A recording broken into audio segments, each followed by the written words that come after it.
Hello and welcome to another episode of Guiding You Home. My name's Travis Avila and I'm joined by Senor Guapo, Mr. Jeff Landon. Hey, boo-boo. How you doing? Pretty good. Bobby Kelly, everybody. Hi. We had Dylan from Harper Homes on to talk about what you can do as a homeowner to maintain your home and save you hundreds of thousands of dollars. There's so many things that you're not doing right now that you're going to be... You especially, Dude, sir. I am in trouble. Yeah, you need to go home now and get back to work. I am immediately going home and getting some garage bags, and You all are going to enjoy this. Very special. it's a fun one. Enjoy. We're all unique.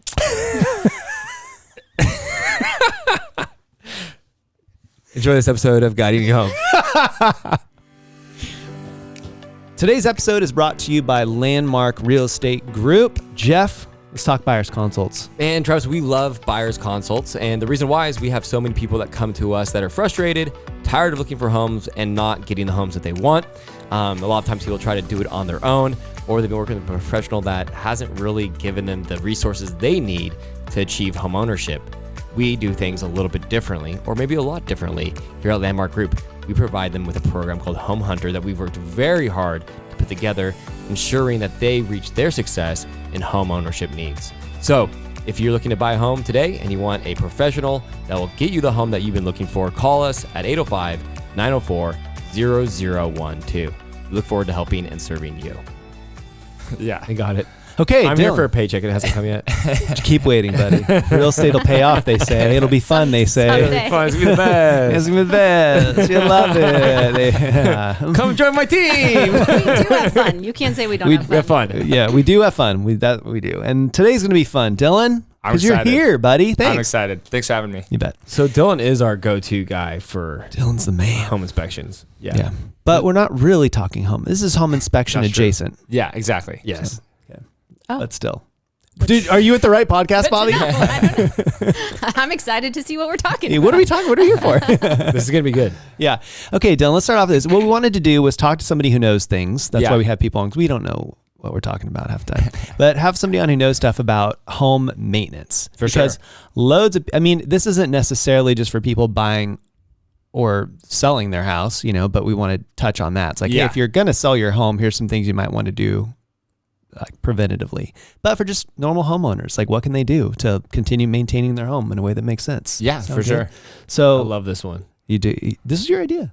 Yeah, I love this idea. Gee, Go figure. Why would What I are the love odds? It's a great idea. did you guys plan your outfits together? Okay. We did, yeah. He did. We had to record something after this, and he Oh. was like, "Look cute." I was like, Yeah. he didn't say that. Like, okay, so we need to match. Oh my goodness. Okay. Yeah, thanks for the sweater memo, but I know.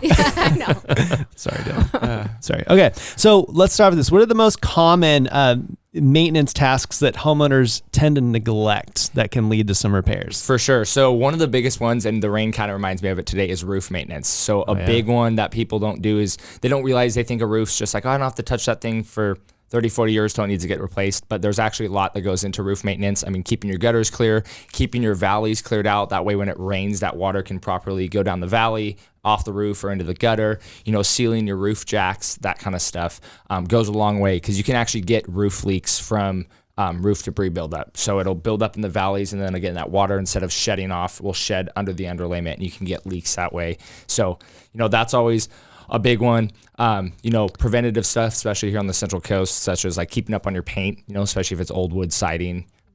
That goes a long way.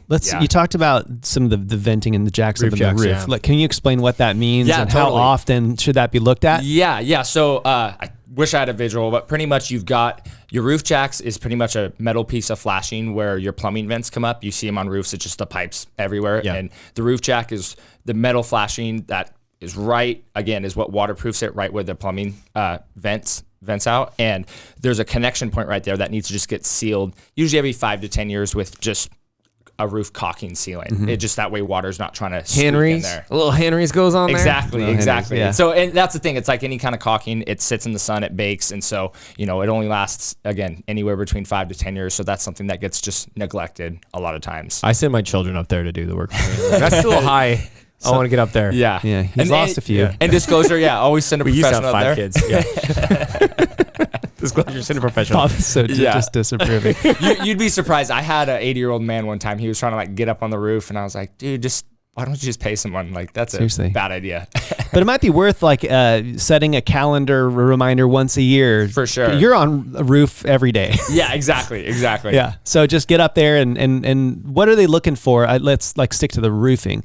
What are you looking for? You're looking for cracking in some of that, caulking. What else are you looking for? Yeah. Like debris you mentioned. What else? Debris. Yeah. I mean, the other thing you can look at is just kind of the general condition of your roof. So concrete tile roofs are a little bit different, but like with a composition shingle, you're wanting to see that the condition of the shingle. When it starts to age and weather, what happens is you get granular loss. So you'll notice a lot of the asphalt granulars on it start to slough off, so you'll see buildup in the gutters.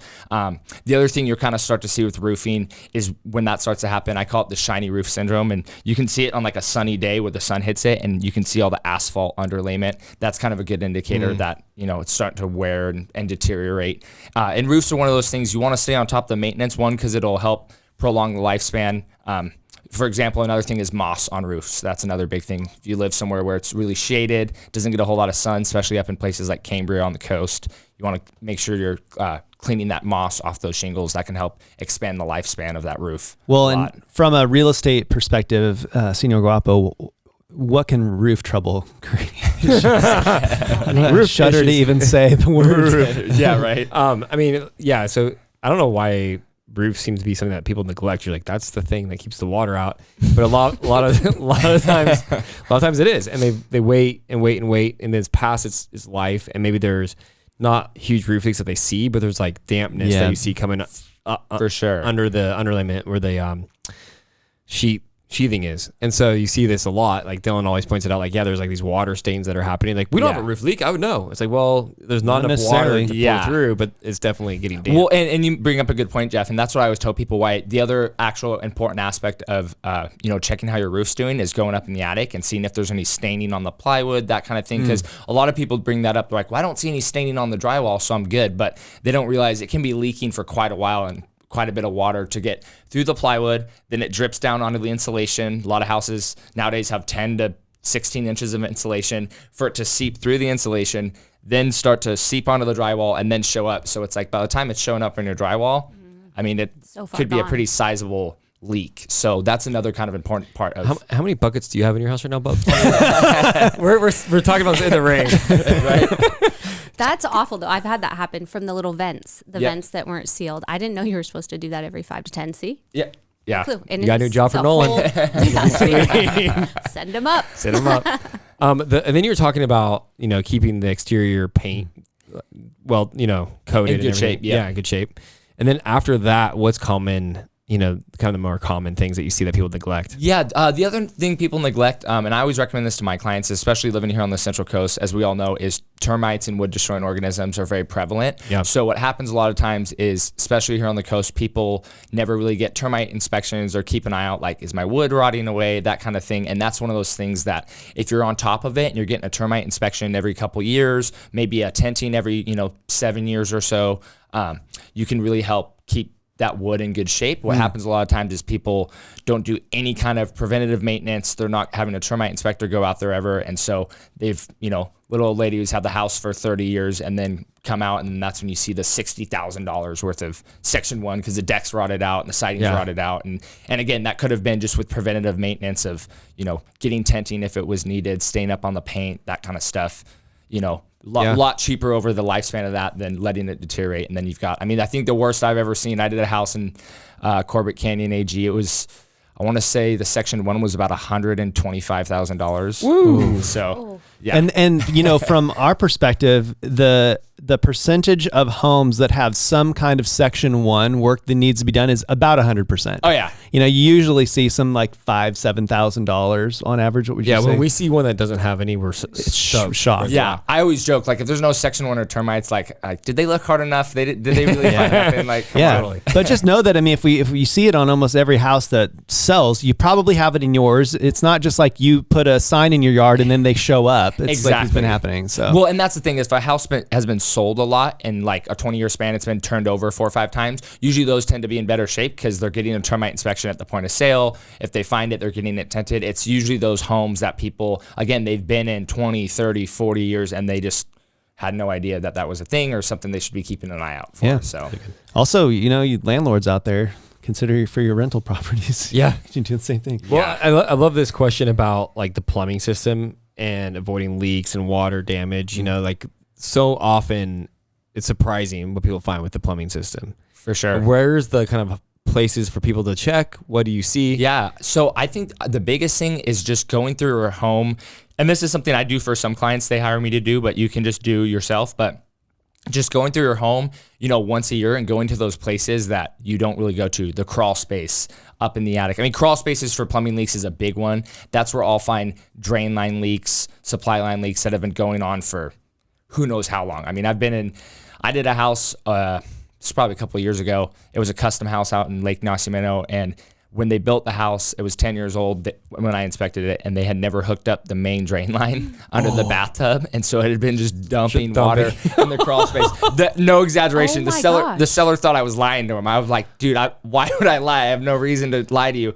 And he had like probably 8-10 inches of standing water in the crawl space for literally 10 years since this house was built. And that was like a perfect example of like, well, I could tell you literally have never went and just even poked your head in here one time just to be like, and again, it was obvious. You didn't have to be a home inspector to go, oh, there's a problem here. So that's a lot of it, is going to those places that you don't usually go to. Your water heater closet, if it's on the outside of the home, taking a peek in there, is that water heater leaking? That kind of stuff. They didn't know that it was actually the source of water for Lake Nacimiento. That's one guy's house. Seriously. Just pumping it in. Doing like we have a lot of times when we're representing, buyers or sellers will do like a sewer lateral inspection, because that's a huge, it's a huge percentage of your, your plumbing system that you can't really get to unless you scope it, right? Yeah. Oh, 100%. And that's another one I always recommend to people if they're in an older home and they've owned it for a while, is just even knowing the condition of the line, because same thing. That's another thing where it's out of sight, out of mind. Can you clarify what that is? Sorry. Yeah, no, totally. So the sewer lateral inspection, for those who don't know, is the sewer lateral is the pipe that runs from the home out to the city connection. And that's where all your wastewater, drain water, all that kind of stuff goes. And what most people don't realize is they're responsible for the connection from their house all the way to the city connection. So again, most people just think because it's underground, even when it's going under the sidewalk, that it's not their problem, but they're responsible for that whole thing. And so unfortunately, older homes, they used to use old materials like clay and cast iron and Orangeburg, and materials that are more prone to failure. And unfortunately, the only way a lot of times people learn that it's failed is when they get a nasty sewer backup. They've got nasty brown water coming out of their bathtub, and they're like, oh shoot, we have a problem. And that's a expensive fix. Oh yeah. I mean, you're looking anywhere $6,500, $7,000 on the very low end, up to, I've seen it get up to like $30,000 if it's like a long stretch. You have to do traffic control. They have to it can get crazy expensive very fast. And same thing, it gets forgotten about a lot because it's out of sight, out of mind. I know we're like probably beginning to freak people out who are listening, but let's just pause, take a deep breath, and just say, listen, one easy way that you could do once a year, once every couple of years, is just hire Dylan to come and do a home inspection for, I don't know, whatever it is, $500 or $600, something like that. Sure. And like, you can tell them, you can do all this work for them and tell them what things might be needing some attention. Yeah. Is there a home maintenance inspection that's any different than like a realtor inspection? So I do home maintenance inspections. I mean, I kind of treat them the same as a home inspection, but obviously I'm a little bit more geared towards maintenance, recommended improvements, that kind of stuff. Yeah. I'm trying to roll out maybe Q1, Q2 of next year, a home maintenance program where it's kind of like a subscription based service where you'd get, depending on your tier, so many annual, kind of quarterly, biannually inspections, and then getting people connected with those people to call. I think that's the other thing I'm sure you guys run across that as real estate agents, where people then they find these problems and then they're like, who do I call? Mm-hmm. I don't have any trusted professionals, or even know I'm having a problem with this. Who's that person to call? Mm-hmm. Yeah. Who's that person? Help. Hey, so another thing, I've looked at like a million of your reports now. Yeah. And it's surprising how many people have leaks that are just the drain lines under their sinks. Oh, for sure. It's just like, all you have to do is go feel that. It's like, oh, it's wet. Run your water and just feel it. Yeah. I think that's a really common one. For sure. And then those little valves, they start leaking and they get corroded or whatever. So just feel the valves. Yeah, 100%. And reverse osmosis system, same thing. Just feel around. Well, and they even I'm always big on clients, especially you can get like moisture detectors on Amazon for like 10 or $15. They even make ones now that hook up to like your Wi-Fi system in your phone if you really want to get high tech. Yeah. And put it in your water heater closet. Put it, if your laundry machine's on a second story, put it up, in there. Put it in those spots you might not be checking all the time. And then that way, if you have a problem under the kitchen sink, it'll notify you. Because that's when, again, especially plumbing leaks is always a big one. A small problem becomes a big problem. You got a small leak under a sink in the kitchen, and now it's been doing that for a while, and now it's got mold, and now it's got damage to the cabinets, and same thing. I think it's wise to have one in your water heater closet. We had our water heater blow this year. Oh, really? Yeah. It was like just water gushing out. I walked out to go to work, and I was like, hey, Travis, I'm not going to be at the team meeting. Let's talk about so water heaters. Let's say you have one that's was installed in 2012. Okay. Asking for a friend. It's oddly specific. And what's your call? Should you replace those things? Because what's the average lifespan on them? Do you just wait for them to explode on you, or do you just replace them after so many years? It's one of those things. It's kind of whatever people are comfortable with, and it's location to location dependent. So I say that as in, at lifespan, I tell clients 10 years is an average lifespan. Unfortunately, they don't make them how they used to. I mean, sometimes it's even as few as 6. But if it's somewhere, let's say it's in a garage and it's on a concrete slab, you always have to think, okay, if this leaked, how big of a problem it's going to be. It leaks on the concrete slab, whatever. Maybe a little bit of the bottom of the drywall gets damaged. And if it's in the garage, you're like, I'll see it because I pull in the garage every day, whatever the case may be. Now, if it's somewhere like they do, not all the time, but they do put water heaters in attics. That's an example, like water heater in an attic. You replace that thing. You replace that thing. That's not good. Yeah, that you might be a little bit more like, okay, 10 years is up, I'm going to replace it. So all those water heater deaths every year, Travis. Yeah, there's a lot of violent. Okay, so HVAC systems. Yeah. What can we do for? I mean, the one thing I do know is you replace your filter. Yes, for sure. What else? Filters are a big one. Getting periodic maintenance. Now some companies recommend it a year. In my opinion, sometimes that can be a little bit excessive. At least every maybe just a couple years, just getting it serviced for them to come out, clean the system, flush it out, that kind of thing, can definitely go a long way with HVAC systems. Cool. That's easy. Couple years. Easy. Yeah, every couple of years. What else? You're like thinking of your house. I'm thinking. I've got him. I've got him where I need him right now. Jen, what do I need? Okay, what else? We should have Jen. Well, here. the other big thing, and I'm sure you guys actually have seen this, is just general tree maintenance around your house. Oh, yeah, One for good. debris on the roof, but also with insurance companies, that's becoming a big thing. So you're wanting to make sure you keep, all those limbs trimmed back from the house, debris off your roof, because I've actually been getting people kind of calling me in a panic because they're getting canceled and dropped. Yeah. Because the insurance companies are flying drones over their house and they see debris and trees and You're in trouble. literally on the spot, like, yeah, you're dropped. And so then they're like calling me in a panic, like, okay, we want to get this like cleared back through the insurance. We did the repairs. Can you come write a report? And so we can, get our insurance again. So trees have what that jump off of them onto the roof?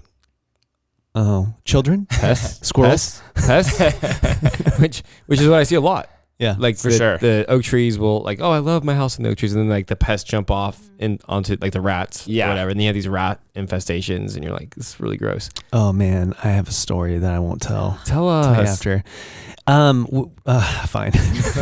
So I didn't ask for the record. No, you don't want to know. We were in our garage. We've got some storage, kind of overhead storage, not like right above you in the rafters, but it was like a built-in kind of a thing. And it's just so obvious there's rats and stuff in there. You just kind of you'd hear them scurry in the garage. Like I said, set traps. Awesome. So great. I'm like, how do I? So we've put traps everywhere, all kinds of stuff, and it was just one time we had a problem, and there was like I think partly because we didn't put stuff in bins like Tupperware, which is a pro tip if you have stuff in there that because it was in like garage bags and stuff, so you had like all these winter clothes and sheets and stuff like that you didn't use until garage bags. In garage bags. They sell these garage bags. Garage bags. Trash bags. That's why they're called garage bags, because they go in your garage. I put all my stuff in trash bags. I do. It's so Bins janky. are like $5, Travis. We could Dude, start a I learned GoFundMe this the hard way because literally I was getting something out of a garage bag. garage bag. And 3 rats fell onto me. I was on a ladder pulling stuff out, and just 3 rats crawled down. And I'm like swinging and kicking. It was awful. It was so bad. Well, it's funny you bring that up because that's actually something I run into a lot, especially people moving from like bigger cities, let's say. Yeah. And they aren't in a very rural area and they're come by property here like an AG where it's rural, and they're kind of be like, well, yeah, they're like complaining that there's rats in the house. And I'm like, yeah, welcome to living in a rural community. Like you live on 20 acres. Yeah, like call Bresden to maybe like set traps or whatever. But yeah, like you're in their world. Yeah, you're gonna be dealing with this for always. I've got a guy on my phone. His name's Travis, Rat Guy. I'll take him out. They're gone now because I spent $5 and I got the bins. There you go. And it's like problem solved. Now they're in Jen's drawer. We also don't keep our food there anymore, which was like a hack. Oh my gosh, It's so bad. Okay, did we cover everything? No, we got one. not Okay. even close. Let me see. Not even Okay. Oh, what larger maintenance projects like foundation checks or electrical updates should homeowners budget for? If you're every only few years? listening and not watching this, we have questions questions. printed out. That's what Jeff's reading Very from. prepared. And I'm really good at reading. I read good. we put them in like single syllable words for Jeff. So He's here for his personality. Maintenance. okay, what was the question? Repeat it. I don't remember. It was some. Oh, what larger maintenance large projects like foundation checks or electrical updates should homeowners budget for every few years? Yeah, so I mean, foundations, foundation checks, I would say, unless you notice certain problems like excessive drywall cracking, doors and windows that aren't shutting properly. And usually, actually, those are very specific to certain areas in our county. Like, for example, in San Luis, over off Johnson, a lot of those properties have foundation problems. There's even just certain pockets of our county. As far as electrical goes, usually if your house is newer than about, I would say, 1980, you're usually pretty good on electrical. I mean, there might be an older panel, but the style of electrical with breakers, copper wiring, that kind of stuff is the same style that we use today. Versus now, if you had like a 1975 or older home and you're getting into Zinsco panels or other older kind of style electrical, that's something you might consider doing an upgrade on. The big things to always budget for is, knowing the lifespan of your roof. That's always great. That's where it's nice to kind of, have an inspection and periodically just keep an eye on that. Because as we know, roofs can be $20,000, $30,000, $40,000, and no one likes to get hit with that at once. So at least if you kind of know, okay, I've got 5 to 10 years to start planning for that. HVAC systems, so heating and air, same thing. That's another thing that can be, $10,000. You want to be kind of planning for those things that, will require, water heaters require more frequent replacement, versus a whole electrical system, let's say. What about like well and septic systems? Like for people who are living in rural, what should those? Yeah, so septics. So a big one with septics is getting it pumped. They recommend. I mean, it depends on kind of your system size, how many people in the house. Every 5 years. That's one that a lot of people have no idea. I mean, I have a buddy of mine who's been on his property. He actually just got it pumped because I was giving him a hard time. It'd been like 11 years since he had it pumped. I'm like, dang. Dude, come on, you know better than that. And then There's some skeletons in it. Right.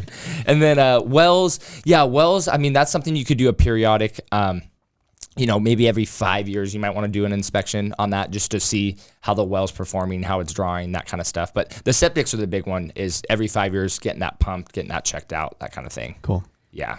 That's good stuff. Yeah.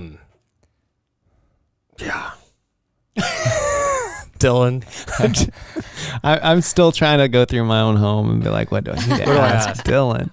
I was going to ask something and then I totally actually lost it, which happens pretty often these days. Hey, you know what? More and more, huh? Well, and then the other, like, okay. Oh, I got it. Go for it. It came back. So how like if you owned a house, Yes. that was 1975. Okay. And had a Zinsco or older, it had a Zinsco panel. Yes. Or like a really old panel.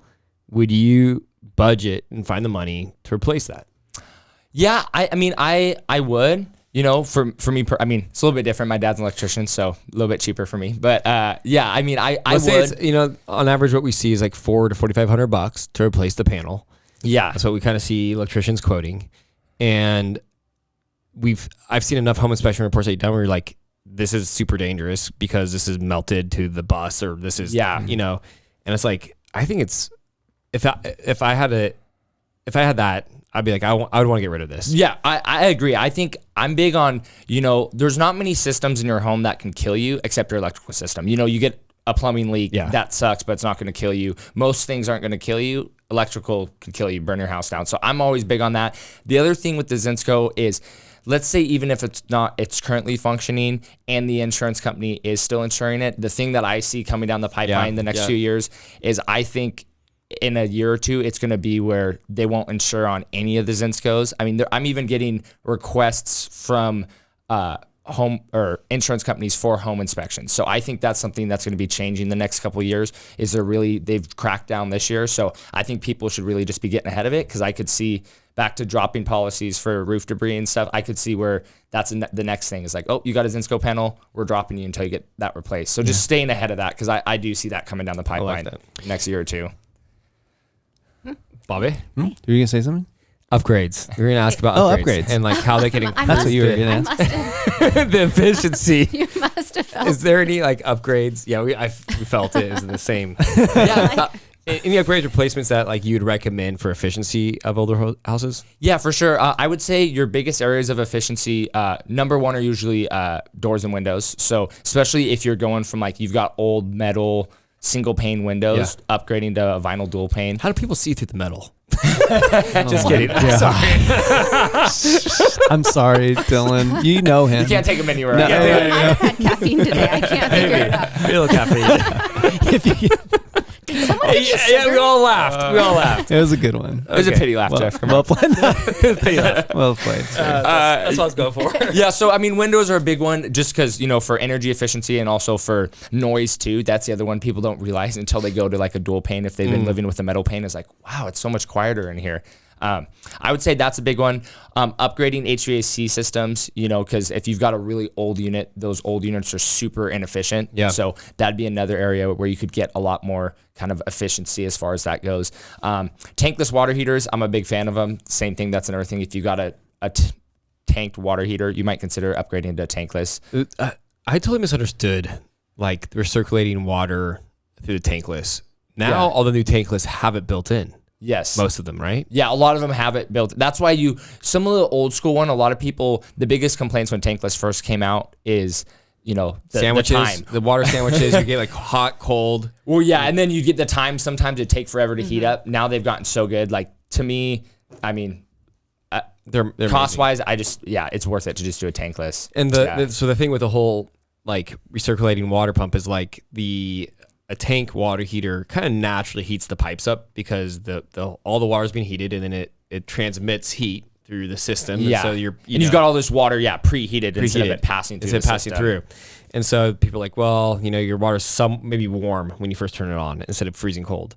And so the thing with tankless, what you do is you have it on a circulator, and it circulates water through it in the high usage times of the day. So like in the morning or at night. So it's way more efficient, but you have instant hot water. And it for sure. And it barely runs to keep it hot. Yeah. So the efficiency with tankless is you're wasting less water, right? Yeah, I mean, well, is there less gas? A lot of times it's the gas use on the system itself is less. They're just more efficient. Yeah. As far as that goes, and also they're just more convenient because especially if you live in a house where you got like your wife, kids trying to shower, it can just, you don't get that same effect where it's like, oh, we used our 40-gallon tank and now it's cold for the next 40 minutes. So my friend who's got this 2012 water heater, would you recommend him get a? I mean, I always recommend it. I mean, it's, again, there's a lot of other, they're not cheap, especially if they have to do usually your biggest cost is if it's not currently set up for it and they've got to kind of redo a little bit of the plumbing to kind of get it dialed in. Gotcha. But then once that's set up, then it's easy. Then you just install the tankless and then what do you think about water softening systems? Water softeners, so I think they're fantastic. I think especially if you live in certain areas in this county, it's a must. Like up where I live in Atascadero, the water's so hard up there. I think up there it's a must. I think certain parts of Aurora Grande, like Soto Sports Complex area generally, I don't know, just I would like say 100%. Okay. You need water because especially if you got nice glass, doors or anything for your showers, anything like that, the calcium buildup. Also, it's just the calcium buildup you get in the pipes, that kind of stuff. Water softeners wear out quick. Yeah, true. Exactly. It's hard on appliances, and honestly, it's there's so many services out there where you don't even have to. There's the traditional one where you add salt, that kind of thing. But then they've got closed tank systems where like companies like Rain or Culligan will come out on like every other month and swap it out. So you don't even have to think about it. It's just, That's cool. Yeah, they take care of it. Plus, rats really enjoy that water. It's cleaner. I do love rats in my home. That's great. My garage, in the garage bags. So, hey, Dylan, thank you so much. That was awesome. Let's get to know you a little bit better. You want to? Okay. Oh, yeah. So, we have 4 questions for you that we ask everybody. So, I want to get to know you. Now, question number 1. If you're lost on a desert island, which of the 3 what book, movie, or TV show? Favorite book, movie, or TV show is the question. Okay, yeah. Probably, I would say I will go with book. My favorite book is Extreme Ownership by Jocko Willink. That's like a fantastic book. I haven't heard of this book. Yeah, it's a really good book. I always recommend it. I mean, it's great for business, personal life, relationships, whatever the case may be. I mean, it's pretty much the gist of it is it's just like owning your crap and like you're responsible for everything in your life, regardless of what it is. And so don't make excuses. And his comes a little bit more from a leadership perspective. So it's definitely transfers well to business, but just across the board, it's fantastic book if you haven't read it. Cool. Great. Love it. Question number 2. Guapo. Número 2. Most influential person in your life. Who is it? Man, that's a hard one. That's hard. I mean, I've got a lot of like good mentors and people in my life. It's hard to narrow it down to one. I mean, probably for me, I would say I've got a good friend of mine. Jeff knows Seth. Yeah. Peak. He's a really good friend of mine, kind of mentor of mine. He's about 11 years older than mine. Me and him work out together every morning. We compete together. We do business together. So yeah, I would say They love to sweat together. Yeah, exactly. These guys are hardcore. They're at 4:30 That is in the morning. They do their workout together. Yeah. He's a nice guy. We got to meet him at one of the investor meetups. Oh, yeah. He's great. That's right. Yeah. And he's You like guys the have best similar painter energy. on That's the Central funny. Coast. Yeah, we do have very similar have very energy. similar Yeah, a energy, lot of people think we're brothers because our energy and vibes very love very it. similar.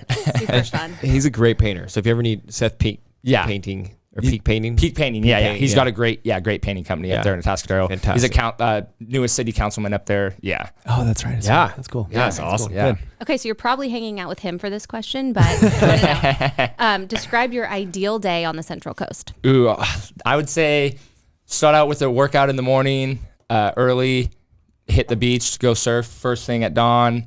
Probably try to get a hike in with the dogs and then finish maybe playing some golf. That'd be like ideal day.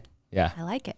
No food. Sweet. Yeah, what about food? Where What do you eat, though? Okay, so there's some food. Yeah, food. Yeah, breakfast, hidden kitchen there in Cayucas. That's one of my favorite spots. Lunch, I love High Street there in SLO. That's a good spot. And then my favorite restaurant on the Central Coast, hole in the wall, a lot of people don't know about it, is The Range there in Santa Margarita, the steakhouse. That's Love it. Great little hole in the wall. Most people, again, no idea about where it's at. That's good steak. Now do you now. passed the test. Yeah. Now we can move on. yeah. All right, question number 4. How do people get in touch with you?